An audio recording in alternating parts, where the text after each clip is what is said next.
Hi, I'm Barry Kislowitz, and welcome back to another episode of Leadership Lenses, the podcast designed for heads of school, principals, and anyone else looking to enhance and improve Jewish education and their own leadership. Today, we have with us an expert in leadership, Dasee Berkowitz, who is both an executive facilitator and coach, and someone who fundamentally helps teams work better together.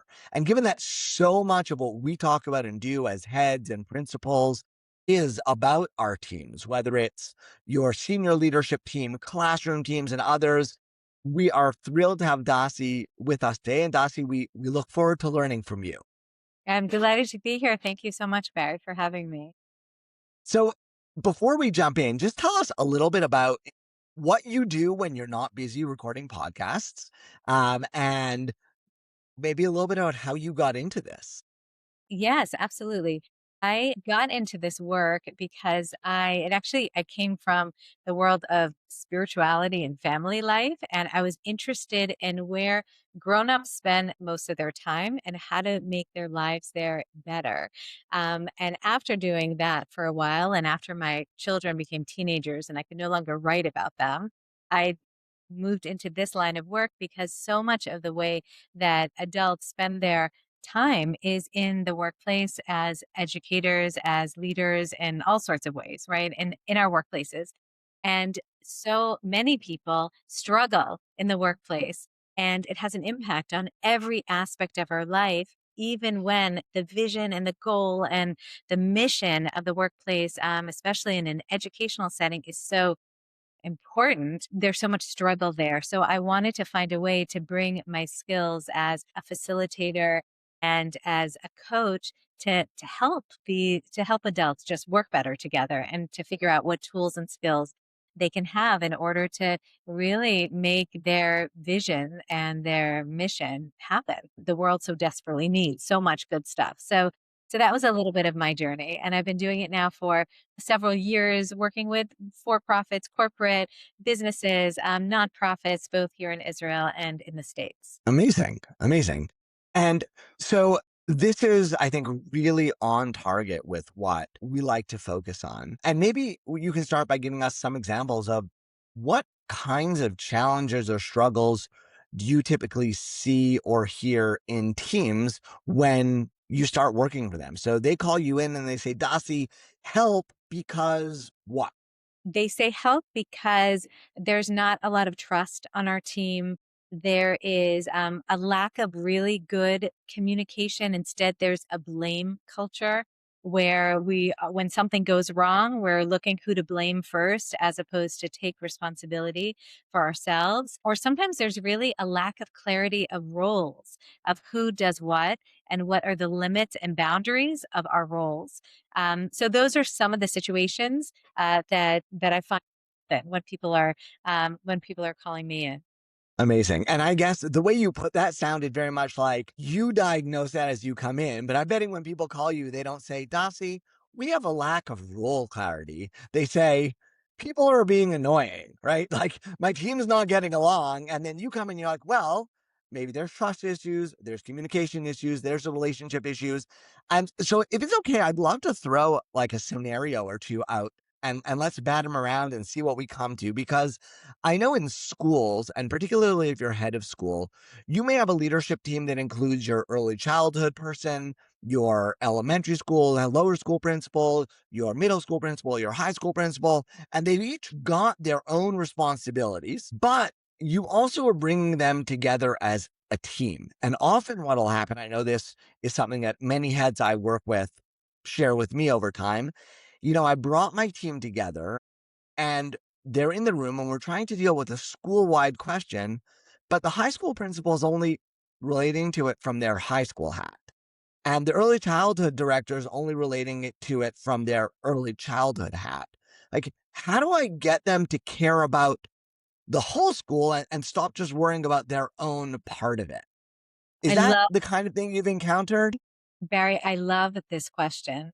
I'll tell you, there is one of the ways that teams have been able to really galvanize around a collective identity of our school or our team or our company or our, something collective is through an exercise that I've done called the lands exercise. And this is something you can absolutely implement in your own schools, which is basically to say, let's get all four or five departments, right? Four or five different, heads together, and take some tape, put it, on the floor, divide it into different sections, and ask, for the high school, for example, leader, for everyone except for the high school leader, principal, to stand into their quadrant of this kind of grid that you would draw on the floor in a room, and ask them a set of three questions. Ask them to take the perspective of that a team leader, and say, without them there, what do they care about the most? What is the most challenging for that person? And what does that person need from the rest of us? And you do this exercise person to person, like leader to leader, right? And everyone is standing in these different quadrants in order to really like put ourselves in the shoes of the other leaders in the school. And it's a way, this perspective shift is transformational, because what happens is when other people can say, the high school principal, you know what they care most about? You know what it's like being them these days on this issue that we want to do as a whole school? Or do you know what's challenging for them based on all their stakeholders? Or do you know what that person needs from the rest of us is XYZ? It shifts the perspective. And then what happens is when you can go from being like our little silos into thinking, wow, we're actually a part of one land or one team, not just my land over here, the high school land and the early childhood land and the lower school land, but we're one land of this like bigger entity, and start to think about each other's perspectives first sometimes when we're trying to launch something new or approach or tackle a big issue. It cultivates empathy, first of all. It cultivates more understanding. And it also opens a door to talk to each other more, to say, hey, we were thinking about this idea, even after like this big meeting. We think about this idea, but I'm wondering how it's going to be for you from your perspective. How is it going to not, land well for your parents, and I'm thinking of after October Right. 7th, we would have in these some schools like all the stuff around the war or like the hostages. And for the early childhood families, it was not good. For the teens, it was great because it's raising awareness. So it's just a way of like shift Sure. perspectives. Right. And so I love that. And I'll say that most of the time when we're in leadership team retreats, whether that's, an evening on site or a summer, and I know I find myself at a lot of these, I'm sure you find yourself at a ton of these. A lot of what we do is about what should the school, the organization be accomplishing? What's our strategy? What are we aiming for? What's our vision? That's all amazing. 100% amazing. And what you're sharing now is completely different. It's not, hey, what are we accomplishing at the school? But it's how do we understand the perspective and truly have that? What's it like to wear the shoes of the early childhood director, the lower school director, the middle school director? Not what are we accomplishing it as a school, but who are we as people in these roles? What are our individual concerns? And that sounds just like a crucial part of the relationship building that we often skip because we're so focused on bring the team together to get to the next step in our vision. Absolutely. I think there are sometimes when we think about stages of work, we think about the kind of ideation of an idea and we think about implementation of that idea. But a critical step in the middle, and this is Pat Lancione's work, is to talk about activation. When we want to get people activated towards some goal, we actually have to look around the room and say, who's here with us? How are we actually marching together forward toward that goal? And if I don't know, first of all, if I don't even know them personally, or, we don't have enough of that kind of, if we know each other's stories and what motivates us and brings us to the table, that's one piece. But if we also don't understand our professional pressures, challenges, opportunities, kind of where we each need help to be able to move forward together, then we're just kind of, it's creakier. It's harder to do that in any kind of fluid. Hmm. So it's a critical human element that we all need as teams because ultimately we feel so satisfied when we feel seen and heard and understood, and we'll be even more motivated to do the work together. Right. Absolutely. And the way you said it at the beginning really comes back to me now. Where do adult humans tend to spend most of their time? Right. And we tend to spend most of our time at work, whatever it is that we call work. If you're a school leader, somebody made the old joke to me that a half-time job for a head of school is 12 hours and a full-time job is 24 hours a day. Yeah, I don't like that joke because I don't like the way it normalizes insane work culture for heads, but we do spend a lot of time at work and involved in work. And I think we often undervalue the fact that those human relationships within the team are what sustain. If we're worried about retaining leaders, they're what retain our people. And if we're worried about growing people and helping people flourish in their jobs, as humans, relationships are the key to flourishing. And absolutely. so you're noting here, okay, that perspective taking is a key part. I'm curious what you do when you're confronted with a team that calls you, not because like, oh, we're not communicating great, but because my person X and person Y cannot get along. They're both crucial for the school. I need both of them, and they hate each other right now, right? Hate, not hate, I'm not sure, but certainly the phone call that I often get is Mhm. they hate each other right now. What am I going to do? So, what do you do when you're called into that kind of scenario? So that's a great question. When there's a scenario in which two people are at each other's throats and you need them to work together well so that the school can function well, the first thing I would do is to talk to each one individually to understand where they're coming from. If I'm the person who's in the, is designing something where they can get along, first, I really need to give that respect to each person and understand. And then what I would do is a process, which I learned from a great colleague, Carl Mattinson, which is called ventilating, which is the first step toward rebuilding any kind of trust. It's different from venting. Venting is when we're just like at each other and we're like, I'm upset with you because of this, and you're upset with me because of that. And that kind of conversation. Ventilating is when you can hold a space and you can ask everyone from a timed, like give everyone 2 minutes, do this a few times and say, what is bothering you now? What is the issue now? And if there's a way that people can say, what's an issue for me right now is X, Y, and Z, and they can get it off their chest again within a psychologically safe space, right? Where we need to get things off of our chest, then we can say, let's look at this. Let's see this. There's a lot of kind of hurt in this system.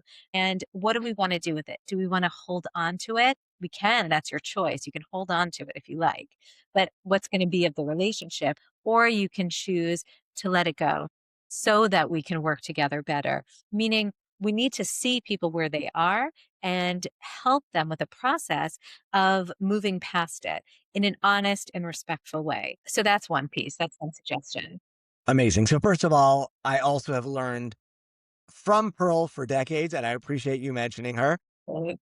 We have to get her on the podcast because we have to hear from her directly also. So that is a note for a future episode. Pearl, if you're listening, we'll be inviting you soon. And the ventilating, I love the way that you note, and it's clear to me how you're holding that calm space. And part of what I know that I do and you do as facilitators is when we're in one of these dynamics, we provide some of that calm. It might not be there naturally in the room. And so we try to bring that to move from blaming and venting as blaming to what you noted as ventilating, of letting it out and letting it go. If I can be difficult just for a moment, though, what do you do when the people don't want to let it go? When someone's like, no, that other person is a liar. I don't, I have no trust in them. They've lied to me before. Not going to happen. And the second person says, well, that one's irresponsible. They don't follow through on what they're going to say. And so I'm not interested in letting it go because they're just going to disappoint me again.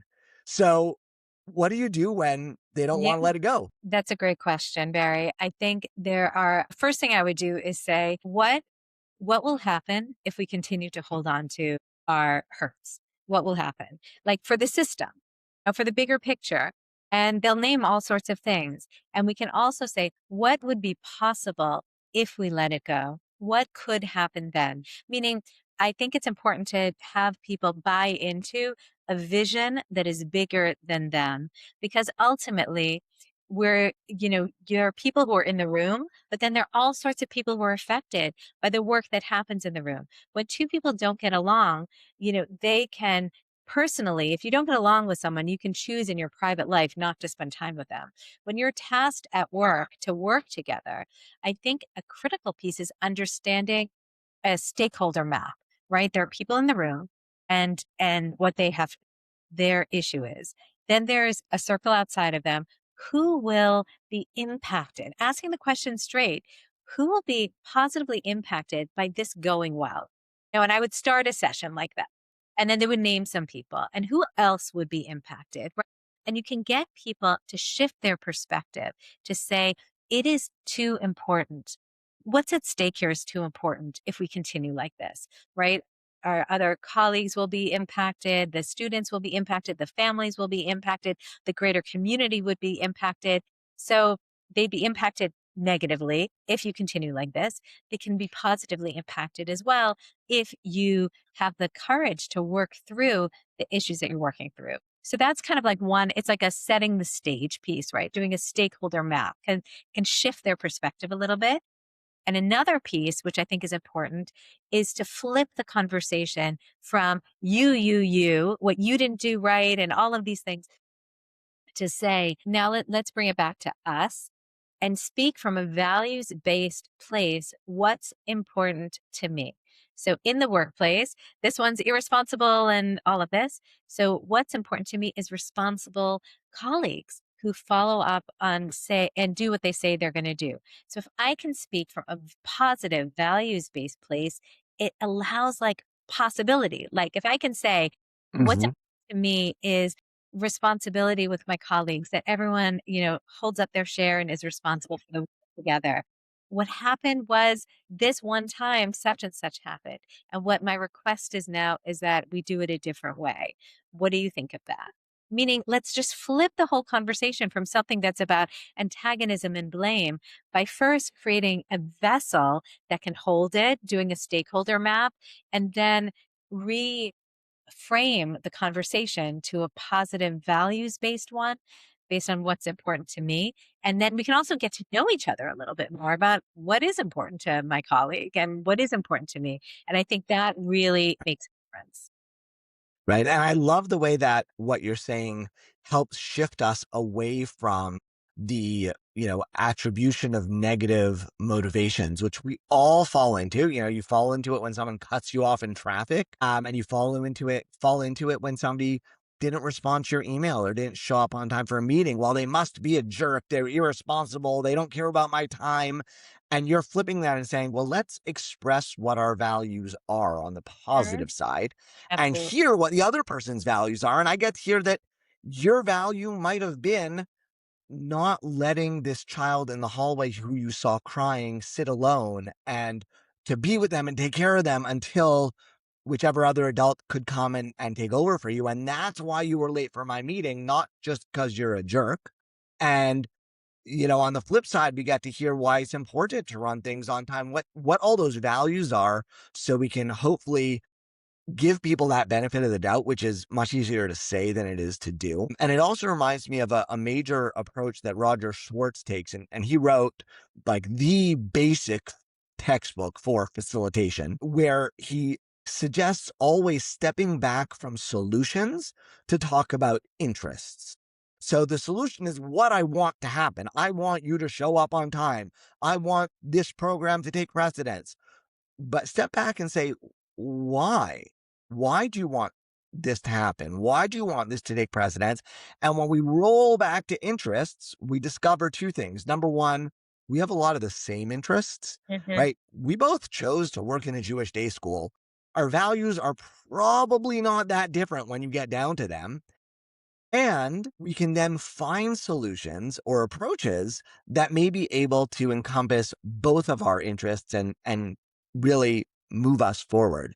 I love that. Let's say that we've done that work and I want to be honest and say this is really hard work to do as a leader with your own team. So some leaders choose to bring facilitators in. That's wonderful. Some leaders choose to do it on your own. And if you are doing it on your own, it's really important to frame your role and to reframe what hat you are wearing when you do this, because you're not necessarily doing this as the boss. You may be coming in with a facilitator or a mediator hat, and you have to make that clear in order for that to work. And let's say now, Dasee, let's say we've done this.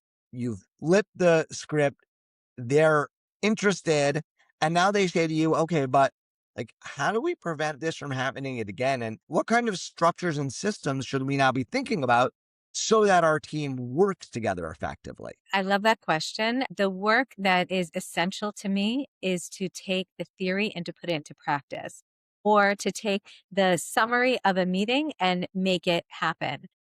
I shared with you earlier, one thing that I believe in so much is that work culture is values in action, right? That we can say that, yeah, we have common interests, or we have these values of compassion or respect, or, better cooperation and teamwork.